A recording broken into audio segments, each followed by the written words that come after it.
Yes, நம்ம இன்னைக்கு என்ன பார்க்க போறோம்னா ஹேர்ஸோட அட்வான்ஸ் கேரோட ட்ரூ கலரோட பெர்மனன்ட் ஹேர் கேர் சொல்யூஷன் வேணும் ஹேர் கலர் பார்க்க போறோம். ஸோ இது வந்து பார்த்தீங்கன்னா பிளாக் கலர் எடுத்துருக்கேன். இதில் என்னெல்லாம் இருக்குன்னு பாருங்க. ஃபர்ஸ்ட் ஆஃப் ஆல் வந்து பார்த்தீங்கன்னா டெவலப்பர் சரியாமா டெவலப்பர் இங்கே நிறையவே இருக்கு. ஸோ எனக்கு கம்மியாக தான் தேவை. ஏன்னா எங்கள் அப்பாவுக்கு நான் அடிக்க போறேன். ஸோ அண்ட் தென் வந்து நம்ம பார்த்தீங்கன்னா நெக்ஸ்ட் நமக்கு வந்து கலர் க்ரீம் இருக்கு. அண்ட் தென் வந்து பார்த்தீங்கன்னா போஸ்ட் ட்ரீட்மெண்ட் 3 ட்ரீட்மெண்ட் இருக்கு. 3 விஷயங்கள் இருக்கு. இந்த 3 விஷயங்கள் எப்படி பண்றது பாருங்க. ஸோ இது வந்து பார்த்தீங்கன்னா டெவலப்பர். இதை நான் என்ன பண்றேன்னா ஒரு பவுல் எடுத்துக்கிறேன். இதை நீங்க வந்து ஃபுல்லாவே இதை ஓப்பன் பண்ணி என்ன பண்ணிக்கலாம், இந்த க்ரீமை ஓப்பன் பண்ணி ஃபுல்லாகவே நீங்கள் மிக்ஸ் பண்ணிக்கலாம். சரி, அந்த கலர் க்ரீமை ஃபுல்லாகவே மிக்ஸ் பண்ணிக்கலாம். ஸோ நான் இது வந்து ஃபுல்லாகவே நான் யூஸ் பண்ண போகிறது கிடையாது. இல்லை நான் கொஞ்சம் தான் நான் எடுக்க போகிறேன். இதில் கொஞ்சம் எடுத்து நான் மிக்ஸ் பண்ணி அடிக்க போகிறேன். எப்படி எந்த ரேஷியோனா இது 3 இது 2 3:2 ரேஷியோவில் தான் இதை எடுக்கணும். சரியா, இது 66 ml இது 44 ml. ஓகேவா, அதனால் 3:2 ரேஷியோவில் நான் எடுத்துக்கிறேன். பாருங்கள் டிஎஸ் இப்போ நீங்கள் பார்த்துட்ருக்கீங்க, ஒரு பவுலில் வந்து ஹேரெக்ஸோட டெவலப்பர் க்ரீமை நான் ஆட் பண்ணியிருக்கிறேன் 3 ரேஷியோ போல். அதே போல் வந்து பார்த்தீங்கன்னா நம்மளோட கலர் க்ரீம் ஓகேவா. ஸோ கலர் க்ரீம் ஜெல் வந்து பார்த்தீங்கன்னா சீலை பிரிச்சுட்டு ஒரு 2 ரேஷியோவில் நான் அதை ஆட் பண்ணிக்கிறேன். நல்லா ஆட் பண்ணிவிட்டு நீங்கள் என்ன பண்ணணும், மிக்ஸ் பண்ணணும். ஸோ அதுக்கு முன்னாடி நீங்கள் க்ளவுஸ் மாட்டிக்கோங்க. சரியா, நம்மளோட க்ளவுஸ் நம்மளுக்கு கேட்லாக்லேயே கொடுத்துருக்காங்க பாருங்கள். இந்த கேட்லாக்ல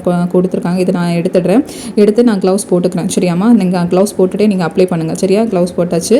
ஸோ நெக்ஸ்ட்டு நீங்கள் என்ன பண்ணணும், ஒரு ப்ரஷ், நீங்கள் ஹேர் ப்ரஷ் இருந்தால் நீங்கள் அதை யூஸ் பண்ணிக்கோங்க. ஏன்னா ஹேர் ப்ரஷ் இல்லை, நான் இந்த மாதிரி 2 ப்ரஷ் மாதிரி உள்ள ப்ரஷ் நான் யூஸ் பண்ணிக்கிறேன். யூஸ் பண்ணி நல்லா மிக்ஸ் பண்ணிவிட்டு நீங்கள் அது ஒயிட்டாக இருக்கும்போதே நீங்கள் என்ன பண்ணணும், ஒரு நல்லா கொஞ்சம் ஒரு 2 மினிட்ஸ் மிக்ஸ் பண்ணிவிட்டு நீங்கள் ஹேரில் அப்ளை பண்ண ஆரம்பிச்சிடுங்க. பாருங்கள், ஒயிட் ஹேர் எல்லாம் நிறையவே இருக்குது எங்கள் டேடிக்கு கொஞ்சதுனால தான் நான் கொஞ்சமாக எடுத்திருக்கேன்.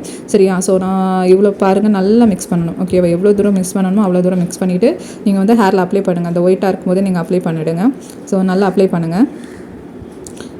டவுன்வர்ட்ஸாக அப்ளை பண்ணும்போது டவுன்வர்ட்ஸாக அப்ளை பண்ணிக்கோங்க. சரியாம்மா, இதில் வந்து நீங்கள் அப்ளை பண்ணும்போது ஸ்கின்னில் படும். சரி, இப்போ வந்து ஹேர் கலரிங் பண்ணும்போது ஸ்கின்னில் படும். அதுக்கப்புறம் அது பிளாக்காக தெரியும். ஸோ ஹேர் வாஷ் பண்ணும்போது இது போயிடும். அப்படி நீங்கள் உங்களுக்கு பிளாக்காக தெரியக்கூடாது அது அப்படிங்கிற பட்சத்தில் நீங்கள் டெண்டர் கேர் வந்து நீங்கள் சைடில் அப்ளை பண்ணிக்கலாம். இந்த காதோட சைடில் அப்ளை பண்ணுறது, நெத்தி பக்கத்தில் அப்ளை பண்ணுறது, அந்த அவுட்லைன் இருக்குது தெரியுமா, நெத்தி, காது சைடு, பின்னாடி பேக், ஹெட், இதிலெல்லாம் நீங்கள் அப்ளை பண்ணிக்கலாம். சரியா, நான் இதெல்லாம் ரொம்ப அழகாக நான் அப்ளை பண்ணுறேன். நான் எல்லா